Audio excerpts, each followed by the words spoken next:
네, 이번에는 이제 근로자 수에 따라 가지고 그 적용이 되는 근로기준법의 어떤 적용 범위에 대해서 대표적인 거 위주로 한번 살펴보도록 하겠습니다. 자, 보시면은 모든 사업장에 공통적으로 적용되는 걸 간단하게 보실 거고요. 그리고 5인 이상에만 적용되는 거, 5인 미만에만 적용되는 거, 그리고 총괄로 한눈에 비교하는 순서로 진행을 할 거예요. 자, 보시면은 모든 사업장에 공통적으로 적용되는 거는 근로계약서 쓰셔야 되고, 휴게 시간 4시간에 30분, 8시간에 1시간 주셔야 되고, 최저임금, 퇴직금, 주휴수당, 4대 보험, 해고 예고 의무, 출산휴가, 육아휴직 등 여기에 열거된 항목은 모든 사업장 공통이라는 거는요, 5인 미만이라고 해서 제외되는 게 없다라는 의미예요.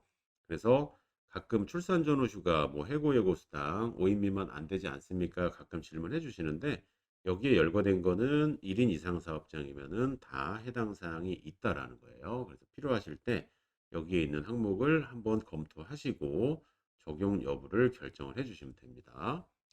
자, 그리고 5인 이상 사업장 같은 경우는요, 이른바 연장 야간 휴일에 대한 50% 추가 지급, 보통 1.5배 준다라고 하는 가산수당이 적용이 되고, 반대로 5인 미만은 적용이 없습니다. 그리고 연차 휴가 자체가 5인 이상일 때 적용이 됩니다. 다만, 여기서 보통 그 얘기하는 연차 휴가는요, 그 1년에 한 번씩 발생하는 특징이 있기 때문에 앞서 강의에서 말씀드린 상시 근로자 수 5인 이상이 12개월 연속일 때 연차 휴가가 부여가 돼요. 그리고 그 밑에 있는 내용은요, 연차 휴가가 어떻게 생겼는지에 대한 이제 설명인데 간단하게 말씀드리면요. 입사한 지 1년 미만인 기간에 대해서는 월 하나씩 연하나가 발생을 하고요. 입사한 지 1년이 되게 되면 15개부터 시작을 해서 마지막 줄 보시면 2년마다 가산 휴가가 한 개씩 돼서 여기 텍스트에는 없지만 최대 25일까지 발생을 하고요. 그 25일까지 발생을 하려면 근속이 약 22년 정도 소요가 됩니다. 그래서 정리하면은 연차 휴가 부여 및 사용 촉진은 5인 이상 사업장에 적용이 된다. 예, 그걸 기억을 해 주시고요. 그리고 또 5인 이상 사업장에 적용되는 대표적인 게 임산부 및 건강 관련된 거는 5인 이상 사업장에 전면 적용이 되고요.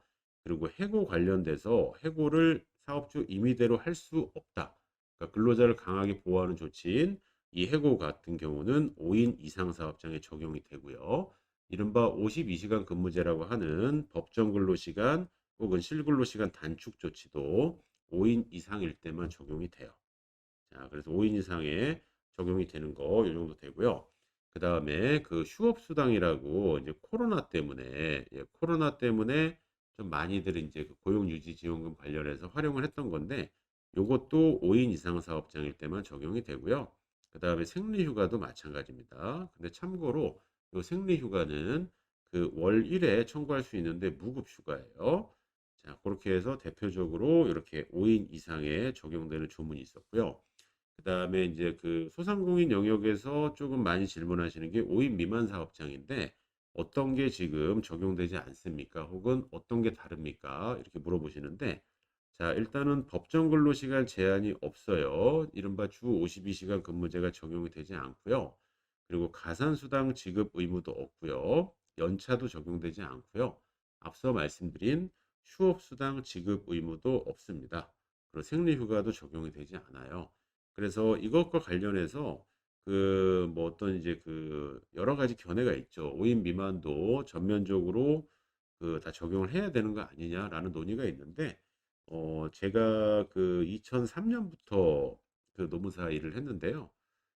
거의 20 년째 지금 비슷한 주장이 있는데 아직까지는 입법이 되지 않고 있는 상황이에요. 자, 그리고 이제 계약직 근로자가요. 2 년을 넘게 되면은 원래 정기직으로 전환이 되거든요. 근데 이것도 5인 미만에 적용이 안 되고요. 좀 안타까운 일이지만 이제 해고 사유도 전혀 다투지 않기 때문에 부당 해고에 대해서도 이제 노동위원회를 통한 구제 신청이 불가능하고요. 취업 규칙 작성 신고 의무가 없다고 나오는데 이거는 정확하게는 10인 미만일 때고요. 그다음 법정 의무 교육도 사실 어떤 집단적으로 하지 않고 그냥 내부 자체 교육 후 자료 보관 방식으로 대체가 가능하세요. 5인 미만 사업장은요. 자, 그래서 총괄해서 한번 보시게 되면요. 이제 5인 이상과 5인 미만이 비교가 나와 있는데 일단 법정 근로 시간은 지금 5인 미만 적용 없다. 그리고 제일 많이 물어보시는 게 가산수당과 연차인데 이 부분도 적용 제외고요. 계약직 근로자의 정규직 채용도 적용 제외고 해고도 딱히 이제 적용 제외되는 거 아니 적용이 되는 건 없어요. 다만 마지막 요 슬라이드로 정리를 드리면은 해고 예고 수당은요. 5인 미만이건 이상이건 계속 근로 기간이 3개월 이상이라면 해고 예고 수당은 적용이 됩니다. 참고로 해고 예고 수당은 즉시 해고하실 때 30일분의 통상 임금을 주셔야 되는 게 해고 예고 수당이에요.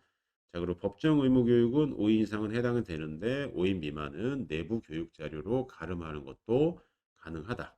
예, 이 부분이었고요. 그래서 이제 우리 회사 규모에 따라서 적용되고 안 되는 게 이렇게 크게 대별이 되기 때문에 그 상시 근로자서 관련해서 5인 이상인지 미만인지 잘 판단하시고 관련해서 그 법 적용 사항을 잘 그 활용하셔 가지고요.